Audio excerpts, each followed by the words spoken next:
Thank you. And first, I would like to thank the organizers for letting me speak remotely, and see how for swapping time slots with me, so it will be on a reasonable time here in Israel.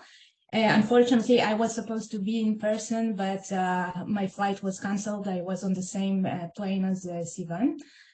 Okay, so let's talk about the galactic double white dwarf population.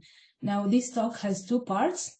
In the first part, I will be telling you about the observations and what we learned from it for the type 1a supernova progenitor problem. And this was done together with Dan Maoz and Carlos Badenes. And then in the second part, I'm going to tell you about the implication we learned from it for the LISA mission. And this was done together with Valeria Corral, Sylvia Tonin, and Nikolaos Karnezis. So yesterday you heard about the type 1a supernova progenitor problem, and you also learned that the leading scenario currently, the most popular one, is the double degenerate, where we have a binary consisting of two white dwarfs that loses angular momentum and energy to gravitational waves until it merge and possibly explode. Now, if this scenario is the correct one, when we look in the Milky Way, we should see enough double white dwarf system in order to reproduce the observed type 1a rate in the Milky Way. And this was our original motivation for characterizing the double white dwarf population. And one way to do it will be to look for radial velocity shifts in large spectroscopic surveys of white dwarfs, where you have at least two epochs, two spectra for each system. And then for each of the systems, you measure the maximal radial velocity difference that you see, and we call it delta RV max. And then you get this observed distribution of delta RV max. And this is for the SDSS sample. This is from Badenes and Maoz 2012. And you can see that these distributions has a very large core, up to about 250 kilometers per second. And systems that end up here could be either binaries or just single white dwarf with large measurement error. But systems in the tail end of the distributions are very likely to be real double white dwarf. And then the idea is to take this observed distribution and compare it to a simulated one in order to say something about the general population. So if we want to simulate the local double white dwarf population, what we do is we draw the masses. We draw the initial separation after the last common envelope phase from a parallel distribution with an index alpha. And we also have this parameter we call FBin, which is the binary fraction of white dwarfs with a maximal separation to which our data are sensitive to. And then for each simulated system, we get this theoretical RV curve, which we sample according to a sampling sequence drawn from the actual observed sample. We assign it with a measurement error, and then we have the delta RV max for this specific simulated system. We repeat it many times, and then we get this theoretical delta RV max distribution that you see here in the colored lines. And you can compare it to the observed black line here. And this is governed, the shape of the distribution is governed mostly by FBin, the binary fraction, and by alpha, which again is the index of the separation distribution. And this is what Badenes and Maoz have done for the SDSS sample. And here you can see the 1 and 2 sigma contours in the alpha FBin plane, which again, alpha is the index of the separation distribution, and this is the binary fraction. And the solid lines that you see here are of constant merger rate. And it turns out that the double white dwarf merger rate is actually very similar to the type 1a rate in the Milky Way. The problem was that because of the high measurement error of the SDSS, these values were uncertain. So we repeated the same exercise with a high resolution sample, with the SPY sample that was collected 20 years ago by Napivotsky et al. With UVIS on the DLT. They got high resolution, high signal to noise multi-epoch spectra for about 800 white dwarfs. And here you can see a typical spectrum from the SPY sample. We have these broad boundary lines, which make it very difficult to measure the RV precisely, but this time, because of the high resolution, when we focus on the H alpha line, we can detect in most cases the NLTE core, and which we can use in order to get a precision of about 1 kilometer per second. So this is the delta RV max distribution we got for the SPY sample. and you can compare it to the one Danny and Kars got for the SDSS sample. And you see that again, we have this core of the distribution, which is the result of the measurement error, but this time it goes only up to 10 kilometers per second compared to the 250 kilometers per second of the SDSS. And we have this very long tail of double white dwarf candidates. And these samples actually complement each other. So this is what we get when we combine the 1 and 2 sigma contours from both samples. In blue, you see the SDSS, in green, you see SPI, and in red, this is the combined contours. And again, this is alpha, the index of the separation distribution, and this is S-bin, the binary fraction. And so you see, when we combine both samples, we can really constrain both alpha and S-bin. And the solid lines are of constant merger rate, and you can see that the white dwarf merger rate that we get is higher than the type 1a rate in the galaxy. And if we focus on the combined contours, what we learn is that about 10% of the white dwarfs that look single are actually double white dwarf with separations up to 4 AU, and that the white dwarf merger rate is about 6 times higher than the specific type 1a rate in the Milky Way. What does it mean? If we multiply the white dwarf merger rate by the galaxy lifetime, we get that about 10% of the white dwarfs have already merged with other white dwarfs.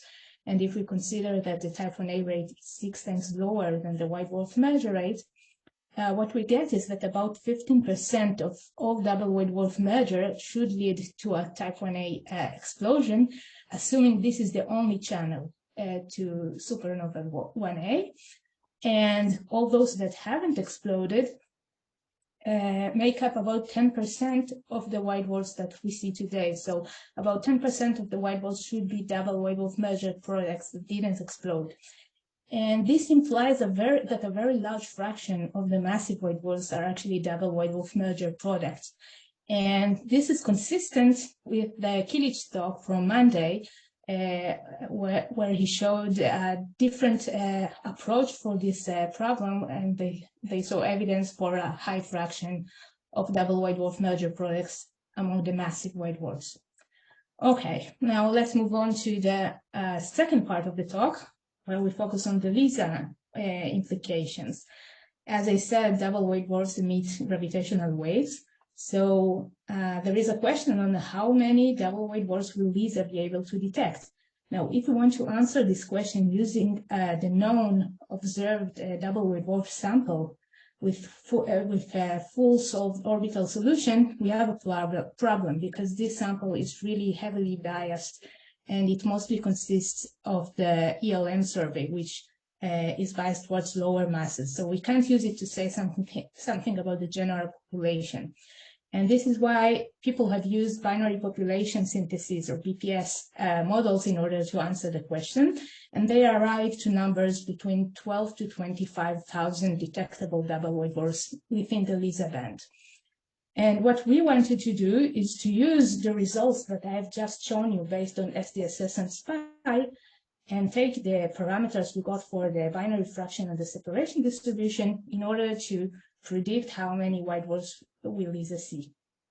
So the amplitude of the gravitational wave signal of a white dwarf depends on the chirp mass, which is just a combination of the component masses, on the frequency, which is twice the orbital frequency, and on the distance.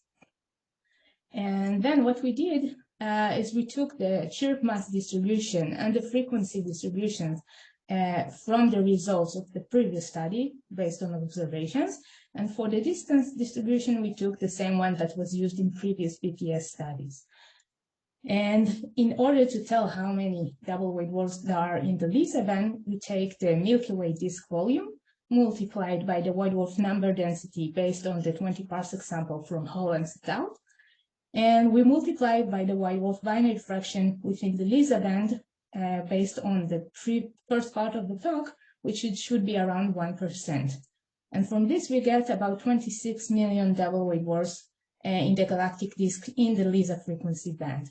But not all of them will be resolved by LISA. Those that are far away or have lower chirp masses would be unresolved, and they will just add to the noise floor of LISA. And this is actually what we see here. Here you can see the characteristic strain of the gravitational wave signal as a function of frequency. In black, the solid black line gives you the instrument noise of LISA. And the gray points here are the individually resolved systems that we expect LISA to be able to see with a signal to noise of larger than 5 or after 4 years of mission.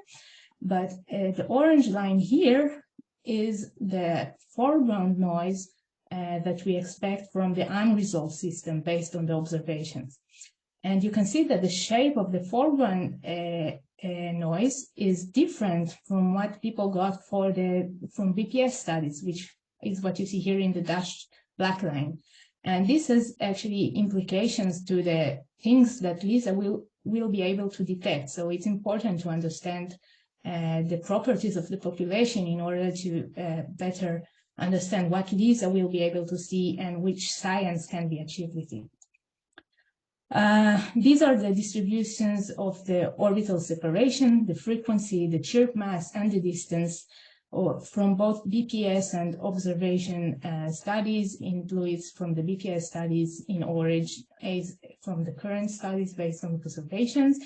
And the solid lines is the simulated sample, while the highlighted regions are the resolved system.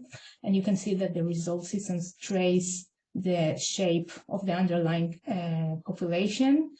And what we got is that based on the SDSS and SPI results, we expect to see about 60,000 resolved double white dwarfs with a signal to noise ratio larger than 7 after 4 years of mission, which is between 2 to 5 times more than what BPS studies predict. And we tried to check the robustness of these results by changing some of our underlying assumption, mainly the mass distributions of the secondaries and primaries, and also the binary fraction and the index of the power of the separation distribution. And we got numbers which are different by up about to plus minus 20%, which is the difference that we got when we used the most extreme 1 sigma values of the binary fraction and the alpha power law. About a minute left, Na'ama. Okay, thank you. So what's next? We got a lot of time with UVIS and other telescope in order to follow up all those candidates from the tail of the distribution from SPI and SDSS. And SDSS 5 is going to give us an even much larger and unbiased sample of multi-epoch spectroscopy. And some preliminary glimpse on the results. It turns out that more systems than we thought are actually non-variable. And one of the other systems is actually not a double white dwarf, but a white dwarf with an extremely irradiated low mass companion. So the binary fraction might be a bit lower than 10%, but stay tuned. We will have an updated binary fraction and also the primary and secondary mass distributions and the optical separation distribution for the general population. I hope that within a few months. And I'll leave you with the conclusions. Thank you.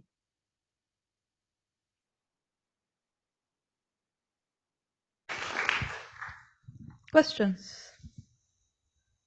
There's many. I'll start back here.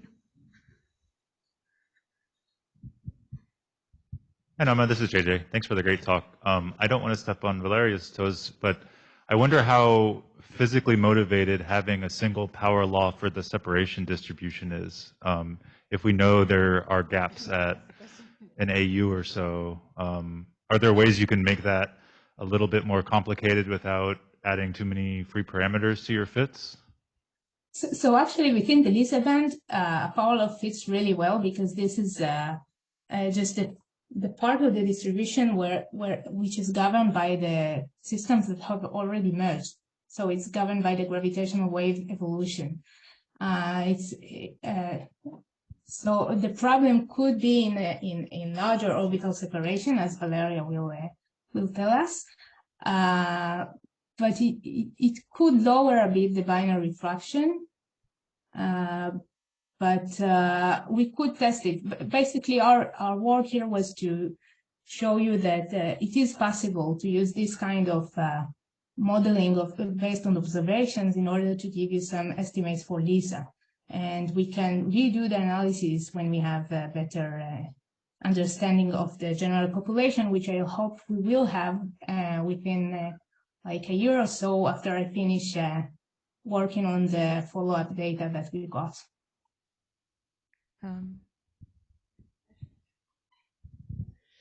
Hi, Ashley Ryder, UNSW Canberra, Australia. Nice talk.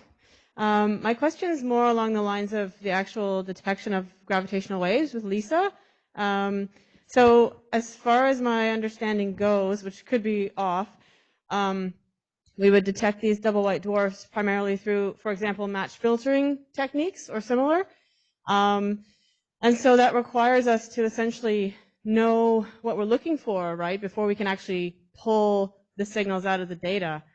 And so I'm just wondering if you have a feeling for, I mean, how dependent are these detections with LISA in terms of detecting these, resolvable systems? How dependent is that on our modeling? Because a lot of these double white dwarfs that LISA should hopefully see are going to be these helium-rich white dwarfs, and there's not a lot of modeling being done on these, these systems, born in binaries. So I'm just wondering if you can comment on that or have a general feeling. Yeah, so this is actually a question to Nicolaus Karnesis, who's done the LISA pipeline part of the paper.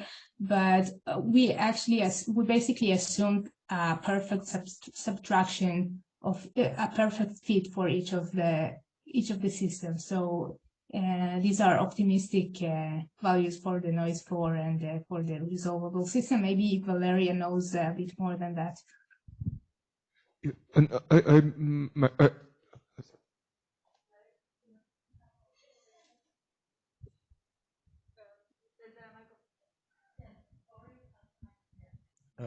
Hi, Na'ama, it's Boris. Hi.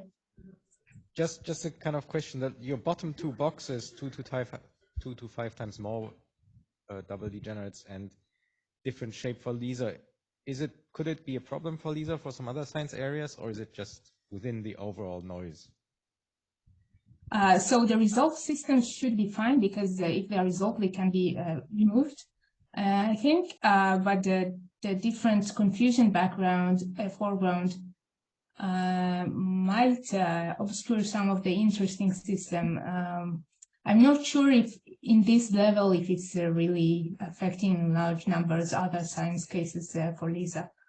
But it's something that we should consider when we think about what LISA can and can't do. So we should keep in mind that our estimates depends on the confusion foreground, which depends on the models that we use. Yeah, so I can back up Na'ama on both questions.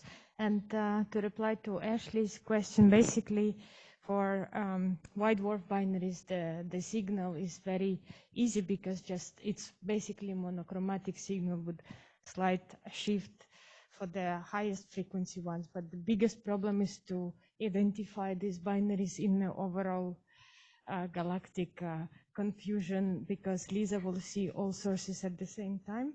So our approach was a bit simplified because we assumed that we identify these sources based on the signal to noise, and we can subtract them perfectly from the data. But this is sort of the state of the art, and doing the Bayesian analysis, like the LIGO sort of things, are very expensive for this population because there are so many of them. And to reply to add a little bit to the Boris's question, basically, I think that maybe the major concern would be for cosmologists, because they will be looking for the backgrounds as well.